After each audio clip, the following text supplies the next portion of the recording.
নমস্কার, আজকে বানাবো এগ রোল। তো প্রথমে লাগছে আমাদের পেঁয়াজ কুচি, এদিকে লাগছে গাজর, এদিকে লাগছে আমার শসা কুচি, লেবু, লবণ। তো আমি এটা তাওয়ার মধ্যে রুটিটা বসিয়ে নিয়েছি, এটাকে একটু উল্টে পাল্টে নেব। এর মধ্যে এবার আমি তেলটা দিয়ে নেব। তো এদিকে একটা বাটিতে আমি ডিম নিয়ে নিয়েছি, এর মধ্যে দিয়ে দেবো সামান্য পরিমাণে লবণ আর অল্প মতো বিট লবণের গুঁড়ো। এটাকে ভালো করে ফেটিয়ে নিয়ে তো তাওয়ার মধ্যে আমি একটু তেল দিয়ে নেব। আমার তাওয়াটা গরম হয়ে আছে। তো এর মধ্যে আমি ফেটানো ডিমটাকে দিয়ে দিলাম, ওটাকে জাস্ট একটু ছড়িয়ে নেব। করে রাখা রুটিটা এর মধ্যে এভাবে চাপিয়ে দিয়ে হালকা পরিমাণে হাতে করে, আপনারা হাতে করে না চাইলেও দিতে পারেন। এটা লো আঁচে করবেন। তো এটা আমি কিছুক্ষণ এদিকে সেঁকে নিয়ে তারপর এটাকে উল্টে দেব। দেখুন ডিমটা মোটামুটি আমার সব জায়গাতেই পড়ে দিয়েছে। এটাকে ভেজে নিয়ে নামিয়ে দিলে তৈরি হয়ে যাবে। আমি একটা একটা করে প্রথমে করে নেবো, তারপর রোল বানাবো।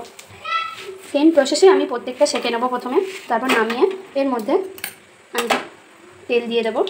তেলটা গরম করে ডিম দিয়ে, তো সেম প্রসেসিংয়ে প্রথমে তেলটাকে গরম করে তেলটা দিয়ে দিলাম। এবার এর মধ্যে আমি ডিমের গোলাটা দিয়ে দেবো। এবার একটু জাস্ট ছড়িয়ে নেব, খুব বেশি নয়, যেহেতু রুটির তুলো আমার যেমন। এরপর এটাকে এভাবে রেখে নিয়ে জাস্ট এরকম করে নেব।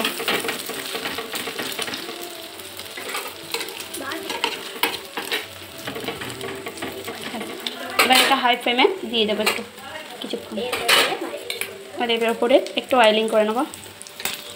ব্যাস, এটা এবার উল্টে পাল্টে ভেজে নিলেই তৈরি আমাদের এই রোল। এর মধ্যে এবার স্যালাড আর সস দিয়ে পরিবেশন করলেই দেখুন কেমন সুন্দর হয়েছে।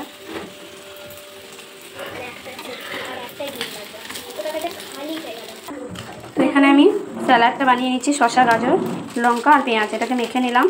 এর মধ্যে আমি সামান্য পরিমাণে লবণ দিয়ে দেবো। লবণটা দিয়ে মেখে দিলাম। এর মধ্যে দিয়ে দেবো গোলমরিচের গুঁড়ো। ব্যাস, আমি সানরাইসের গোলমরিচ পাউডার দিলাম। এর মধ্যে দিয়ে দেবো টমেটো কেচাপ। দাও, টমেটো কেচাপটা দিয়ে দেবো। ব্যাস ব্যাস, এর মধ্যে আমরা সয়া সসটা দেবো না, যেহেতু ঝালের জন্য। ব্যাস, আমাদের তৈরি।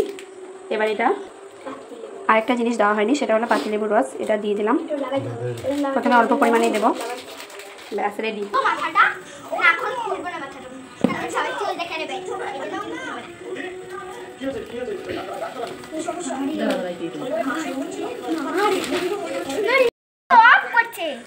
চলো হয়ে গেছে।